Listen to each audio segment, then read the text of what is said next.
Hello, everybody. Good afternoon. If it's afternoon where you are, it's afternoon here in Los Angeles.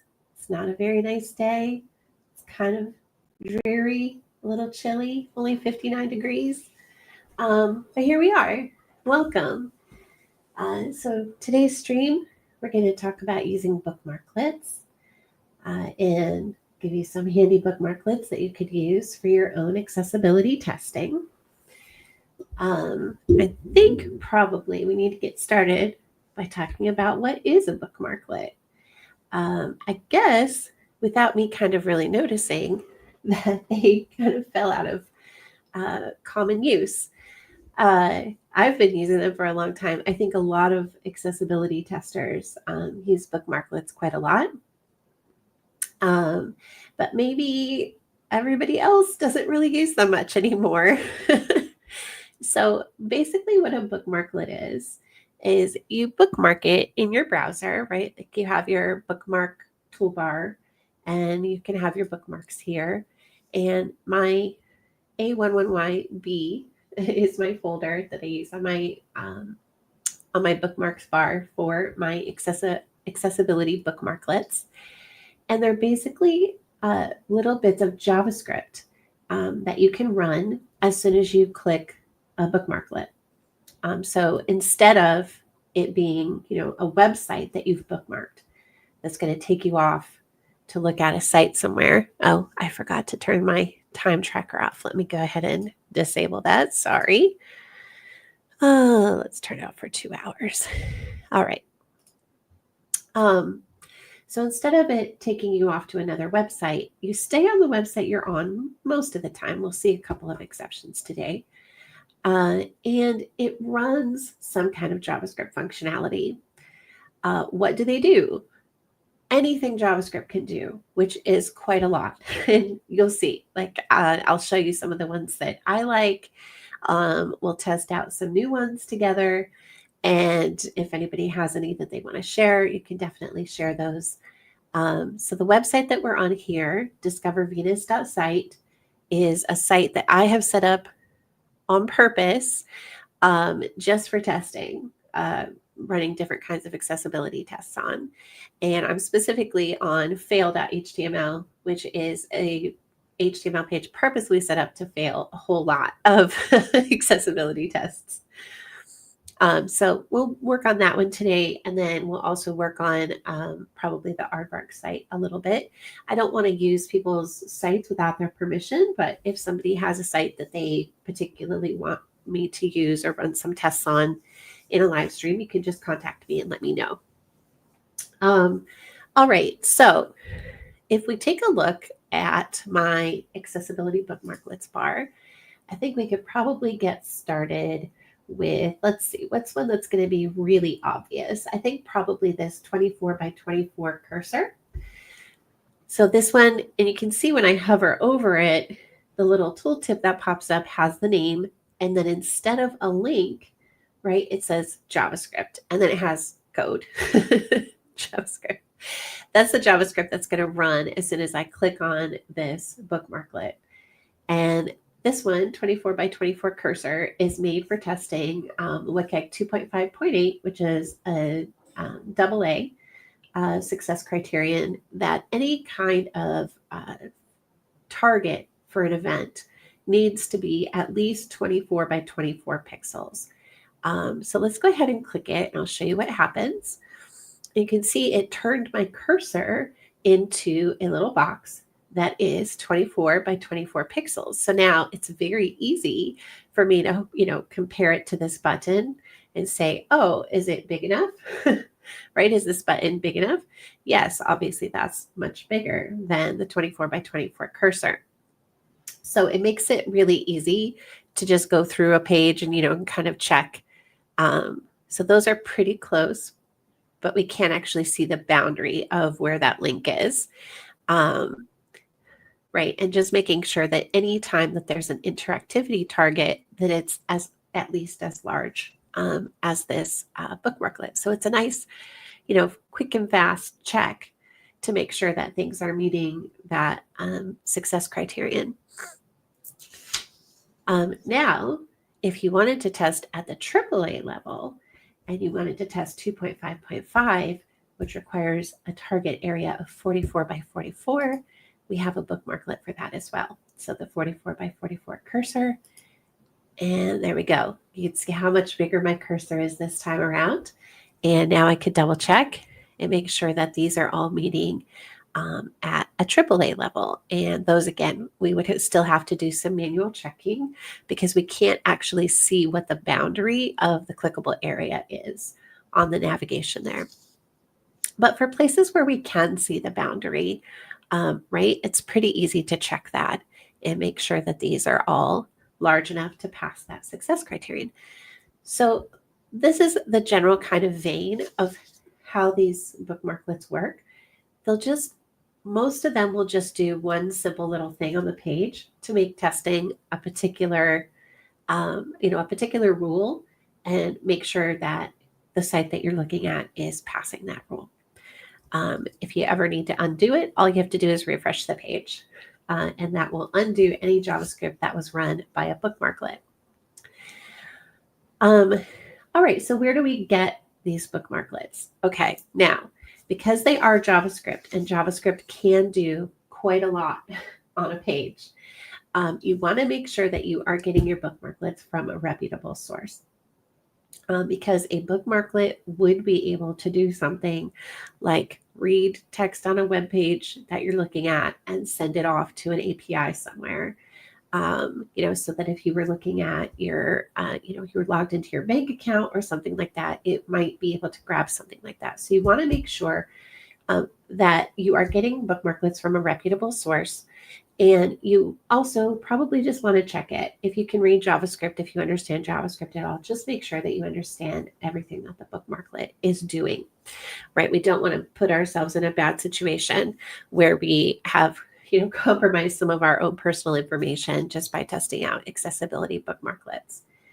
All right, so here's a good source, accessibilitybookmarklets.org, which has just a handful of bookmarklets, and we can see what they do. So this one is just for highlighting ARIA landmarks.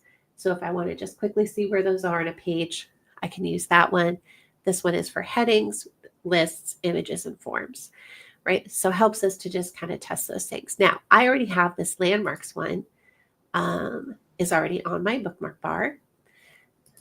So let's go back over to this site and let's run it and see what happens. So we'll go to landmarks, and there we go. We can see right away that we got banner showing up here in a dark gray box at the very top of the page. So that's highlighting my banner landmark for this page. So now I can easily see where it was. Obviously, that wasn't easy to see before. And it also highlighted a navigation landmark that we have here as well. And you can barely see because of my image, but there is a blue box here. You can see the little tag up in the corner there for main. So that's highlighting the main landmark that's on this page. And we'll scroll all the way down. I can still see that blue box. It goes all the way down to here. So the whole, that whole page was all in that main landmark. And then here we have at the bottom, we have our content info landmark, which is our footer. And we have another navigation. And you can see that when I hover over these, it gives me a little bit more information about my landmark. It lets me know that this navigation is created with a nav element. Its accessible name is footer navigation. And that comes from an ARIA label, and it has a role of navigation.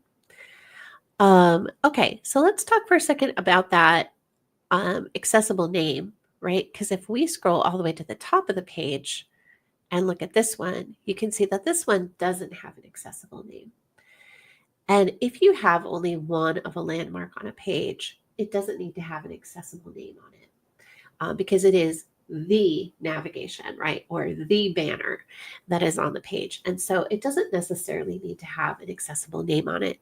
But in a case where you have more than one, then there has to be a way to differentiate them, right? So I have two navigations on the page, or two nav elements that are on the page. And I need some kind of way to tell them apart. Like if a screen reader user just hears there's two nav elements, they have absolutely no idea what those are. So by putting a name on the second one and letting people know it's a footer navigation, now it's clear. Oh, okay, one of those is the main navigation and the other one is the footer navigation.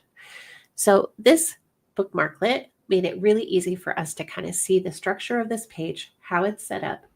We can see what content is in which landmark, and we can also get a little bit of additional information about each of the landmarks that are on the page. So that's pretty handy. So to get rid of this, I'm just going to refresh the page. And that's easy and fast enough. And that is all gone. All right, let's take a look at another one of these. Let's try the headings one, and I'll show you how you can use bookmarklets, how you get them onto your bookmark bar to begin with. So in this case, you can see that when I hover over this, when you down here in the lower corner of the browser window, you can kind of see where a link is going to go. And you can see that when I hover over that one, it's the JavaScript. It's directly the JavaScript is inside this link. And so I can just grab that and drag it and drop it onto my bookmark bar. Okay, and it's going to open up and give me, confirmation. You're bookmarking something called headings. Here is the URL, but it's actually JavaScript, right? And then you can tag and keyword and whatever. I'm using Firefox today.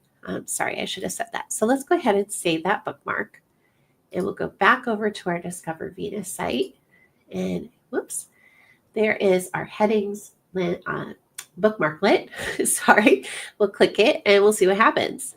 All right, it has highlighted the headings that are on the page. So we can see that Discover Venus, our logo that's up here at the top, is our H1 for the page. We have this section here, which has an H2. Here we have another H2, which is a separate section, so that's fair enough. Another H2. All right, so it looks like each section going down the page is headed up with an H2. Then we do see that these are H3s inside this section. And I think, we're not really focused on accessibility testing today, but I'm going to just talk about it for just a second.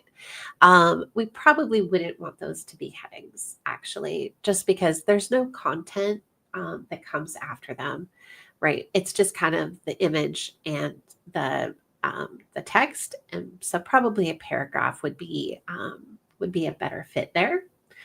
I would expect that to be a heading if there was some extra content here. If there was a little short paragraph about Beta Regio after this, then I think the H3 would make sense.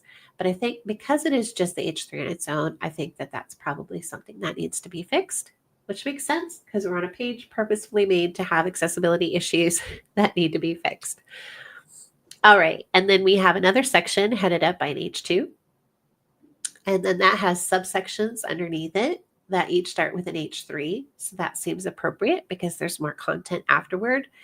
And then we even go down to an H4 inside each of those sections. And I think that's appropriate because there is some little bit of content after each one of those. So that seems to be properly structured. And then another section that starts with an H2, another section that starts with an H2 that has a typo in it. So there's that. And then we have our credits section with an H2, and then the subsections under that start with H3, which makes sense. They have some content under them and no headers in our footer. All right. So that is one way that you can bookmark, that you can add these bookmarklets to your bookmark bar in your browser. Another way that you could do it is if you just have the JavaScript, you can say, let's see, okay, we'll go to bookmarks, manage bookmarks. When you add let's see, where's my bookmark bar? There we are, bookmark. All right, when I want to add something in here, I can just paste the JavaScript in there. So if I say add bookmark, I could put in the name of my bookmarklet, whatever I want to call it, and then instead of the URL, you would just paste the JavaScript into this URL box.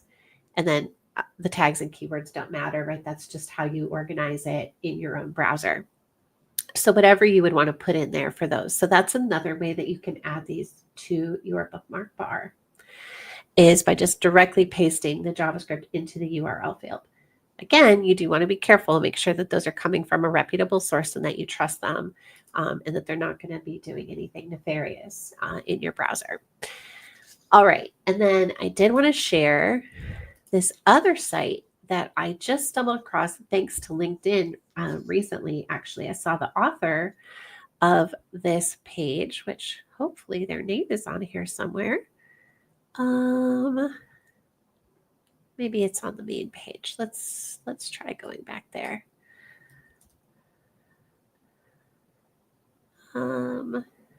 Well,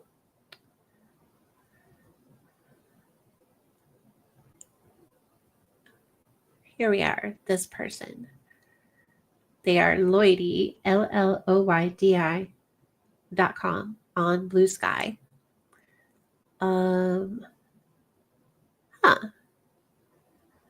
Auditing tools. Let's see. Maybe we could click this YouTube video real quick to see if there is a name on it. Okay. Ian Lloyd. There we go. Ian Lloyd. This is Ian Lloyd's site. Okay, so let's go back to the Bookmarklets page. There are piles and piles of them here, and they look really helpful. So like I said, this is new to me. I just kind of stumbled across it, and you can see that there are some pretty new ones getting added here. So I do think that they are adding new ones to this on a pretty regular basis, right? So here's one that just got added this month, which lets us do color references. So that looks really nice. So we'll try some of these out a little bit later on, because I'm curious about how some of these might work. But you can see how many there are. There are just, it's a huge list of them, and they just go on and on and on. And there's some things here that would be really helpful. Another nice benefit of Bookmarklets is you don't have to install a browser add-on, right? Like you don't have to install a browser extension. So you get this nice little bit of functionality that you can run, and you don't have to have a browser extension, which, sometimes those are kind of a pain. You get to have too many of them. They're kind of difficult to manage. They're kind of difficult to deal with. And they have to be updated and blah, blah, blah. So sometimes the little Bookmarklets are a little bit nicer. So I think what we'll do next is I'll go through some of the ones that I have on my own personal bookmark bar, and we'll talk about those. And then I think we'll try out some of the Bookmarklets from this page and kind of see how those look. So if you saw one that you particularly want me to demo, just let me know and I'll dive into it. All right, so my Bookmarklets. All right, so first up we have hover contrast, and one thing that is unfortunate about the Bookmarklets is that kind of once you have saved them, you lose the reference for where they came from. So I guess that would be a good case where maybe you would want to use those extra fields in your browser for kind of putting a note on where something came from, right? Using the tags and the description and all of that to kind of put a note where it came from. So this one I bookmarked actually relatively recently, so I do remember that it came from Joe Dolson. And what this one does is that it checks your hover color contrast, right? It's pretty common that links or buttons or other elements on the page are going to have a color change when they are hovered over. And there's an extra challenge, right, with testing the color contrast once something has been hovered. So you can do it. You can go into your browser console and you can trigger the hover state and then test the color contrast, but it is a little bit of a hassle. And so what this bookmarklet does is it triggers the hover state on all of your elements and then reports back and highlights any that have a problem and reports back what the color contrast is on hover. Now, of course, these particular links are, like I said, this is a purposefully broken, inaccessible page that we're using for testing.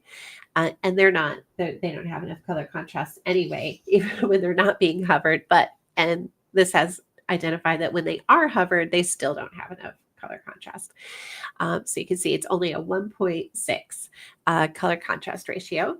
And then it's also highlighting my Book Now button, which you can see does change color a little bit, but it is still not enough color contrast to pass.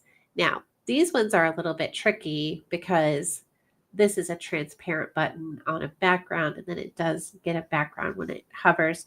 So I don't think the one is necessarily correct on these two. This is just something that's a little bit difficult to test with an automated, with any kind of automated check. Testing text over an image is a little bit tough to do with automated checks. So I think this would be a case where you would have to manually kind of make sure that there was sufficient contrast. That's definitely not sufficient contrast on that, especially after I hovered it, for sure. But there is sufficient contrast in there as you're checking it. And then as I scroll down the page, I don't see anything else getting highlighted. Oh, here we go. It actually found this customize it link here, which does turn to blue. It's not enough contrast as that pale yellow color for sure, right? But again, we're just testing the hover contrast with this bookmarklet. But even after it switches to blue, it's only a 1.81. So, and then we have a whole bunch of problem in this footer, right? Where this text is just barely visible. It is so close to being the background color that it does not have sufficient contrast. And it seems like there isn't even really a hover style. So that is correctly flagging that all of these are, insufficient contrast for those. All right, so let me refresh the page to get rid of those, and we'll look at the next one on my list. I'm actually going to come back to Andy a little bit later. We'll skip that one for now. Okay, so this one, text spacing, this is an interesting one. So this is for testing WCAG 1.4.12 at the AA level. And what that one requires is that your layout has to be flexible enough to accommodate some customizations from an end user. And it can be a little bit of a hassle to test because it's multiple CSS properties that change. It's word spacing, letter spacing, line height, and a margin between paragraphs. And they all have to be adjusted to these new values and make sure that the page still works. This little bookmarklet, very handy, does it for you. And I have learned already that it's not very obvious at the top of the page, but if I scroll down a little bit and do it here, if you look at what this block of text here looks like now, and now I will run this text spacing, and you can see it spaced out the letters a little bit, it spaced out the words a little bit, it increased the line height a bit, it increased the space between the paragraphs a little bit. And now we can scroll through our page and make sure that everything is still working. And that is, again, for checking for WCAG 1.4.12, which is a AA guideline. And we can see this is still working. There's maybe some awkward line breaks, but it's not completely broken. There are some things that you would maybe want to touch up, but I don't think any. No, those definitely got to looking interesting. So those we would definitely want to fix. So there's definitely some stuff that we would want to touch up on this page. Let me refresh to get rid of that. And I'll show you the next one I've got. So we've already looked at the 24 by 24 cursor for testing 2.5.8 and the 44.44 cursor for testing 2.5.5. All right, next we have this WAI ARIA usage. So if I click this one does open a new tab on the browser. And it gives me a summary of all the places that I have used ARIA on the page, and gives me a place where I can just very quickly audit that and take a look at it and see if there are things there that I might want to be paying attention to. So there's not a whole lot going on my page ARIA-wise, right? It's a pretty simple brochureware type page, but it does call out that I have 3 unnecessary roles. So let's scroll down a little bit and kind of go to the details section and take a look at what those are. And so what I have is I just have some redundancy on the page where I have a header element that I'm using, but then I also assigned a role equals banner. So that's not necessarily hurting anything, but it is calling out that that's unnecessary. This is a little bit of an older practice. When the HTML5 elements were first introduced, they didn't have support in every browser. And so having this kind of redundancy was really popular for a time, where you would say it's a header, but you would also assign it a role of banner, which it should get that role automatically just by being a header tag. It should have that role automatically. But that was taking care of a case where, maybe somebody had an older browser and it didn't really support that, and it was covering both cases. Usually you should only have to do one or the other. Use a header tag. You don't have to use the role. Or if you were using like a div, for example, to wrap your header, you would want to assign it a role of banner.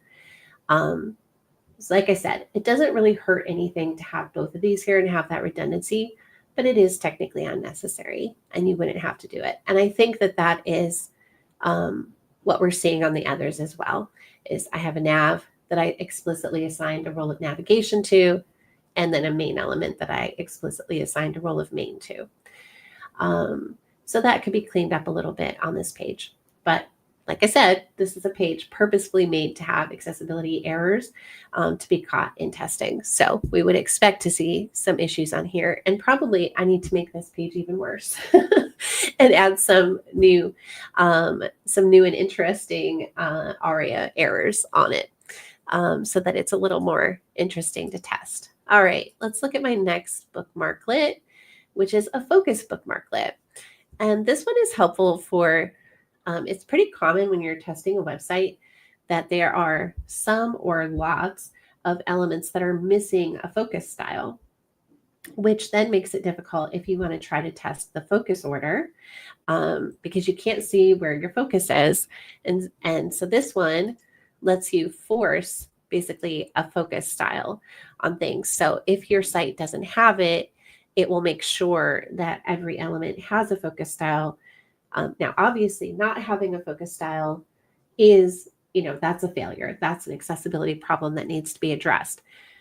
But if you use this bookmarklet, that failure doesn't have to stop you from being able to then test the focus order, right? And make sure that the focus order at least is correct, even if you can't see it, right? So we already have an issue where we're going to fix that we can't see focus order, but now we can, we can't see the focus style, but now we can still test the focus order and make sure that it's going through the page in the way that we would expect. So this bookmarklet just makes that really easy to do without having to, add custom CSS styles and things like that on your own. So let me just refresh the page to get rid of that. And we'll look at the next one, which I don't think is going to do anything on this page because we only have this one form. But this is for highlighting grouped fields that are inside inside a form. So if you have something that's in a field set, it would help highlight that for you because a field set, depending on how it's styled, isn't always obvious, right? It's not always something that we can see on the page. So this one is to help surface that information. You'll find that a lot of bookmarklets do that. They're just there to help surface information that is on the page, but it's not immediately visible and make it easy to test. All right, and then we added this new bookmarklet for headings. And oh, that's right, we already took a look at that and we went down through the page and looked at all of the headings being marked on here. All right, so now let's look at, I'm going to refresh just to get rid of those. And let's look at this last one that I have on here, which is Andy.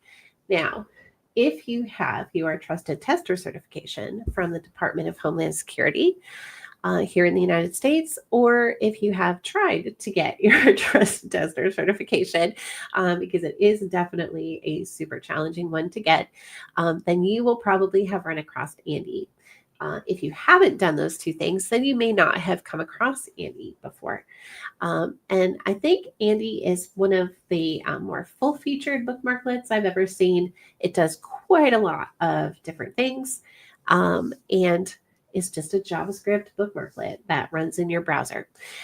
So I'll just kind of quickly go through some of the things that it does, because even if you aren't doing, Section 508 trusted tester audit, it still does some things that are actually pretty handy for testing in general. So you can see that by default, it took me to the focusable elements. And I can, number one, I can turn on tab order, which is going to show me just numbers through the page to show me exactly what the tab order is on the page, which makes it easy and fast to kind of go through and double check that. I can toggle that back off. And then these buttons here that look like a back and forward button will just take me through the focusable elements one by one on the page. So if I just click, you can see it's going to go through in focus order. It's going to go through them and give me a little bit of information about each one. It's going to tell me what element it is. It's going to tell me what the Andy output is, which is Andy's best guess at what a screen reader is actually going to read when that element is read out. It also tells me what the text inside of it is. And I have information over here that it's letting me know that it found 85 focusable elements. It does have 3 accessibility alerts because we have elements with no accessible name on them. And you can click that and figure out what they are, and it'll show you. It's our social media links down here at the bottom. So as expected, like I said, this is a page built specifically to be inaccessible. But you can see I can move through every focusable element on the page, get some basic information on what's the markup inside of it, what's the element, what the Andy output is, which it's telling me here, nothing. This doesn't have a name, and so that's going to be a real problem. So that's definitely an accessibility barrier that you would want to flag and let somebody know that they need to fix it, or maybe you're going to fix it yourself. All right, so that is our focusable elements. Let's look at the next thing, which is graphics and images. And it gives me lots of options here. So first, there are inline images, and if I want to, I can hide those. So you can see that just disappeared off of there. We have 3 decorative inline images, so to highlight those. So I'm claiming that that is a decorative image, has no alt attribute. You can see the Andy output is empty. So there's no information on this image for screen reader users. We're saying that that is a decorative image. You can also hide background images, which I think is not going to do anything here. There, it hit our big header, which now we've got a serious problem because there's text there and we can't see it at all. And then I think there's like a pattern background on this one, which that didn't make much of, that didn't make much of a difference. It's a very subtle pattern. And then this background image here is now gone. We can find the background images. It'll also identify the font icons. So it's highlighted all of our font icons that are on the page. So you can see, like, even if you're not doing Section 508 trusted testing, there's some really handy things here. And then what you can also do is, again, you can kind of go through the images one by one down the page, and you can see what the Andy output is for them, what the element is that's making them up, the markup that's making them up, etc., and kind of go down through the page and figure out what's there and what might need attention. Right, so that's definitely a decorative image. It's just there to look nice on the design. But now we have this image just says see more. That's not great. So that's something we would definitely want to take a look at improving. And I think that's probably going to be the case for all of those. That's probably a decorative image. It's reinforced by the text that's right under it, right afterward. All right, so that is the tools available in Andy for graphics and images. We can also do similar thing with links and buttons. So we can go through the page and look at every link and button, get the element, the markup that's inside of it, and the accessible name, the Andy output. We can go through, and it tells me right here, this is an ambiguous link. It has the same name or description as another link, but it has a different href, right? So a user's reasonable assumption would be that if we have two links on the page that say the same thing, that they're probably doing the same thing. But this is telling us, no, we've got two links that say the same thing and they're doing two different things. So that's something that we would want to take a look at and get that cleaned up. And you can see here that it's highlighting 3 elements with no accessible name, which are our 3 links in the footer. And then it also is highlighting 2 link alerts for ambiguous link text, where we have this book now and we have this book now, but they go to 2 different places. So that's something that we'd want to go ahead and get cleaned up. We also have structures. So determine if headings are appropriately applied. So 31 headings. You can see that they've got little dotted lines around them. I can go through them. We have 6 lists. So we have 6 unordered lists on the page. We have 7 landmarks. We don't have any live regions, and we can also highlight reading order. All right, so that's going to highlight how is this page going to be read out, and what order are the elements on the page going to be read. So this is a really handy little tool. And again, just like with all the others, I can use these little arrows to kind of move through the page one by one and take a look, close inspection on each individual element and figure out like what is the Andy output, what's the element, and I can look for issues. I can look for problems that might be coming up here. We can also look at the page title. So it tells me the page title, and I could double check the page language. So it's telling me this page is in English. So that's good because it is. So we're all good there. Now there are a lot of words on the page that are other languages because they are, regions of the planet Venus. But the page is in English. That is what we would call those in English. All right. Role attributes. There we are. So it's going to highlight everywhere on the page that we have a role attribute assigned to something. All right. Let me go ahead and turn those off. And let's look at the next section. Whoops. Color contrast. All right. So it's going to be able to check and flag a few different color contrast areas. And it's telling me I've got 19 areas where it has detected that I have insufficient color contrast. So I can skip directly to those if I would like to. And it's going to give me additional information about each one of those, my text color, my background color, what the actual contrast ratio is.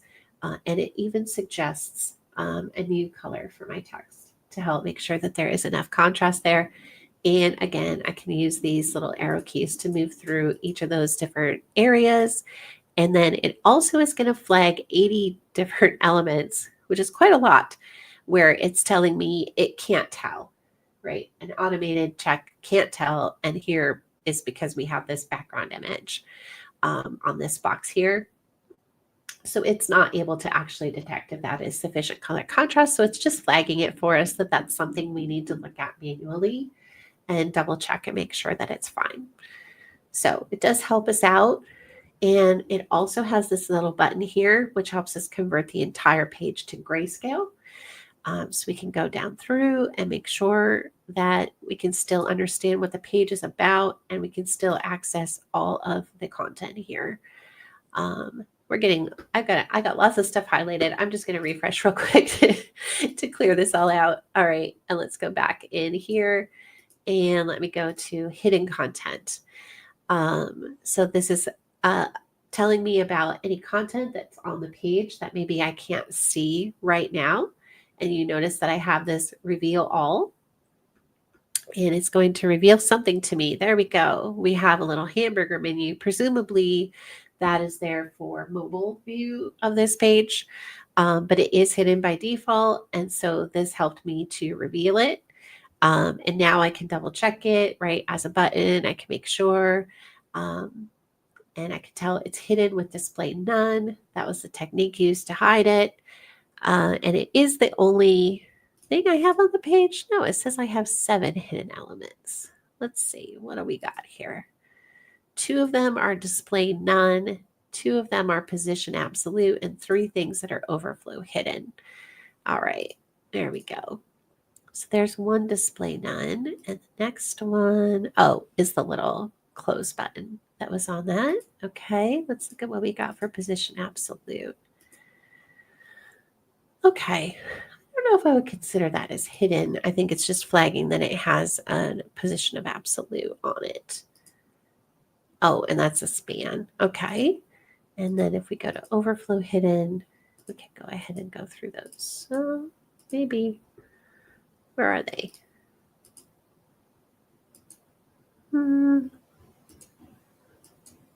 Okay, I don't know. I'm not having any luck seeing those. All right, well, let's reveal all. Then we can see everything that was hidden. So this can be handy if you want to make sure, you've got this little button here for toggling a mobile view, and you want to make sure that you test that button and make sure that it has accessible text on it, etc., etc.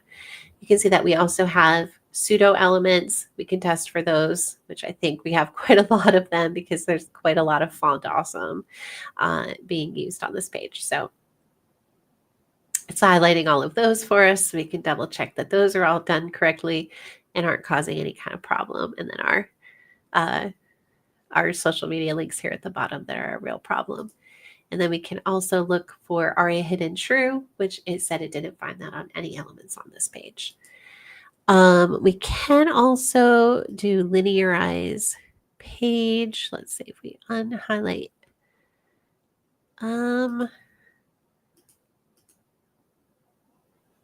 Not seeing a huge change there.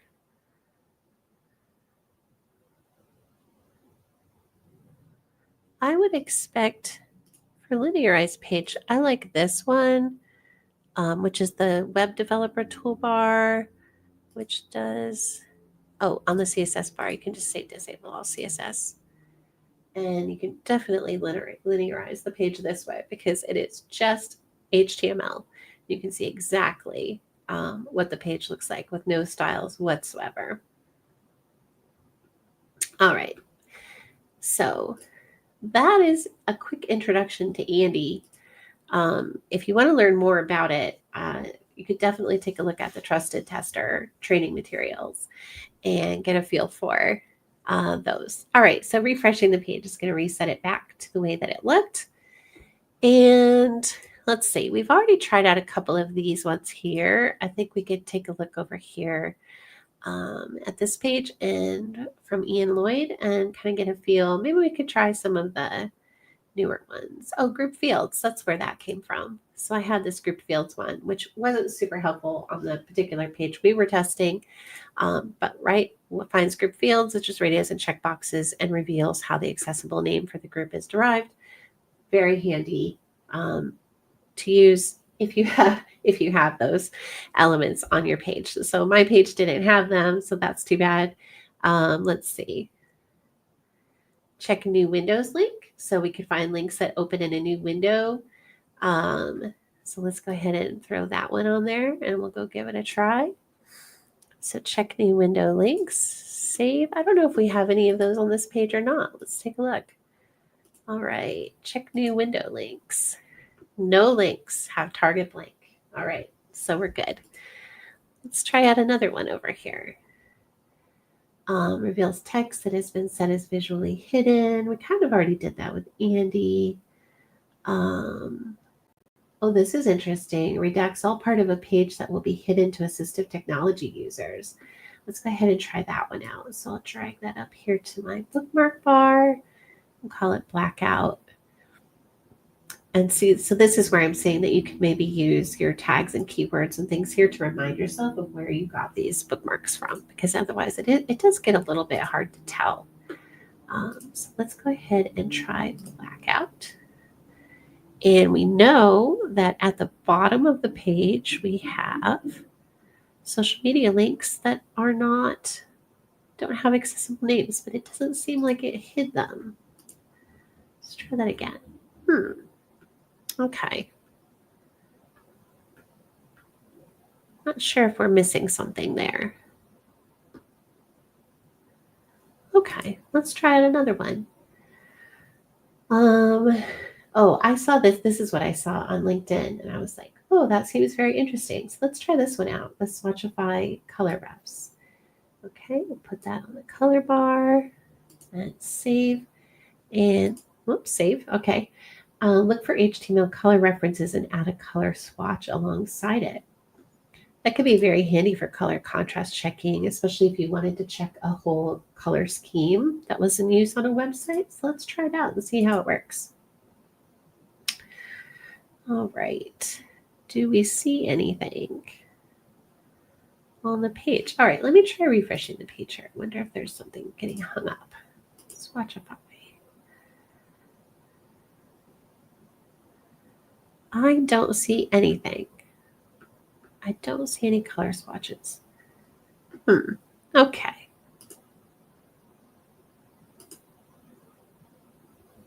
Well, let's try another one.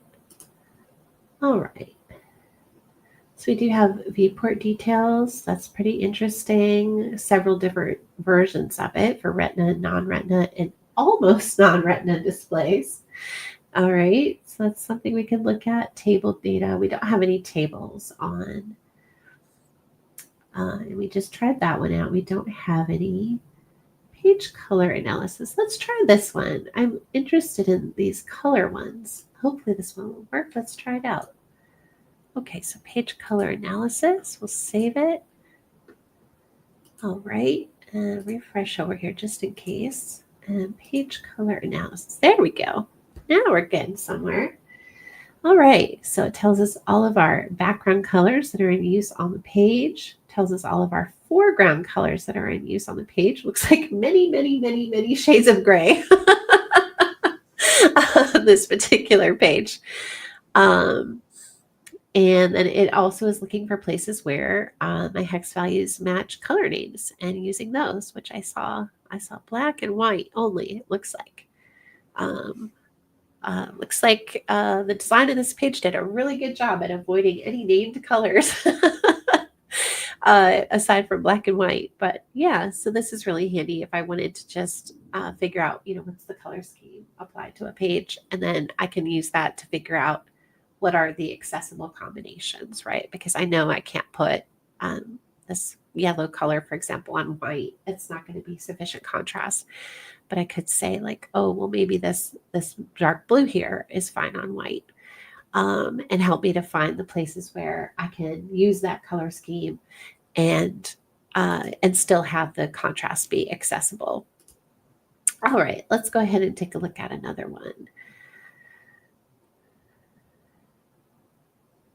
That's interesting. Find all landmarks, headings, links, and form controls on a page and let you navigate to them. Let's try that one out. Okay, navigate like a screen reader user. Save that one. And I'll refresh just in case. Let's see what we got. Oh, interesting. Yeah. So if you are familiar at all with screen readers, they very often have a feature where you can get to lists of different types of things on the page, right? So like a list of all the landmarks, all the headings, all the links, etc. And so this is recreating that in the browser for you so that you can do that even if you don't have a screen reader that you happen to be using at the time. Oh, that's very nice. And I can hover over those and it will jump me around the page directly to those things. Let's look at the headings. So I could jump directly to headings. This would also be a nice way to double check that my headings were self-explanatory, right? So that if I'm just looking at this list of headings can I tell what the structure of the page is and what the page is about? So that's handy even just for that feature as well. And then I can jump around. You can see that behind this, it's jumping around to those different areas of the page. So if we say mountains, and then our 3 subsections under mountains. Yep, all good. So that's helpful for a few different things. We could do the same thing with links. So we could see, we can choose if we want to go to the link location on the page and go look at our link and kind of in context, or if we want to just go to the link destination. Kind of as soon as we activate the links, we can choose which mode we want. And here's what we can find really handy in here. We have links that are missing a label. So we'd want to make sure that we get that fixed. That's definitely an accessibility issue that we would want to flag. And we can make sure that all of these links make sense in context. So we can see here that this just says book it now, but I have other links that say book it now, and they're for different things, right? But I can't actually tell from this link text alone, right, that this book it now button means I'm booking the mountain tour versus booking the volcano tour versus booking the plains tour. So that is something that I would want to pay attention to and make sure that I add some context to these links for both the book it now and the customize it, so that I could tell when I'm just looking at this list of links, which one is which. What's going to happen when I click on book it now? What am I booking? And what am I customizing, right? I would want to make sure that that was obvious from the link text. And then we have, these get a little bit ambiguous. We could maybe do those a little bit better. That's just listing out credits basically for all of the icons and photos and things that were used on the page, but maybe those could have a little bit better description on them. And then, I see the tool is still running in the background. Hit Shift N to show it again. So we do have the issue with our social media links in the footer. They don't have any kind of accessible name on them. So Shift N, that's nice. Yeah, I really like this one. I'm definitely keeping this one. It seems really handy. And then we have form controls. All right, so again, we can choose a level of detail. We could show just the accessible name, or we could show the accessible name, the element type, name, and ID. So let's go ahead and toggle this other one on and see what we get. All right, so we have destination. So up here we have this make a reservation form. It's destination, it's a text box, input, an ID of destination, and a name of destination. So we can get some nice information about these. And one thing, of course, that we are desperately missing in this form, and again, page built on purpose to have accessibility issues, is there's no labels for these form elements. So we would want to make sure that we flag that issue and get that fixed. And make sure that we have labels for all of our form elements. We have our check availability button. We have, a subscription form a little further down the page. And I can't quite scroll down to get to this, what I assume is this subscribe button down there. So there's a little bit of a bug there, but that's all right. This seems like a pretty handy little plugin if you want to just kind of quickly check navigating around the page by landmarks, headings, links, or form controls. So that's pretty nice. All right, we've got just a couple of minutes left. Let's see if we can find another one that we want to look at. Oh, non-underlined links. I have a feeling that one's going to find a lot of links on our, our page. Let's go ahead and bookmark that. So I'll drop it onto our bar, non-underlined links. All right, let's give it a try. I'm going to refresh over here just to reset everything. We'll scroll back up to the top and let's see what it finds. Non-underlined links. We have 70 on this like reasonably simple little page. 70 possible issues with non-underlined links found. Check the console for more details. All right, and then it looks like it has put this dark red box around all of our links that are not underlined. Now, some of these, right, are, this one is our logo, and I wouldn't normally expect that to be underlined.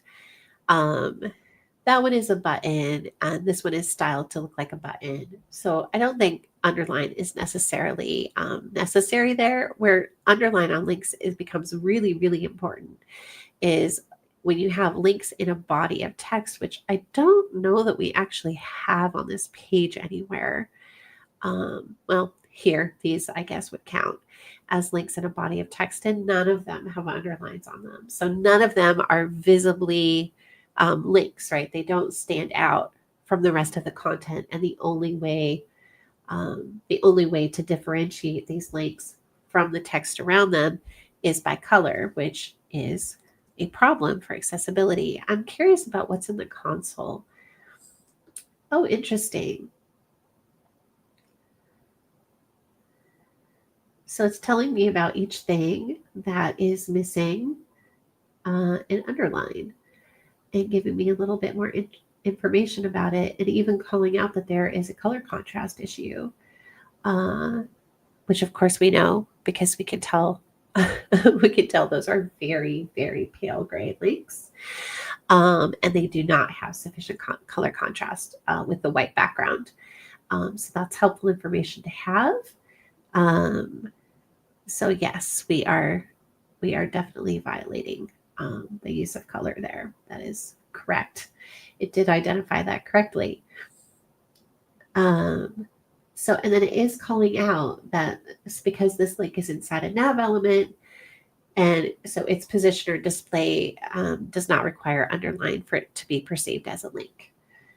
So I think that that's actually really good information, and that's actually pretty accurate information to have about those links. So that's another really helpful bookmark, I think.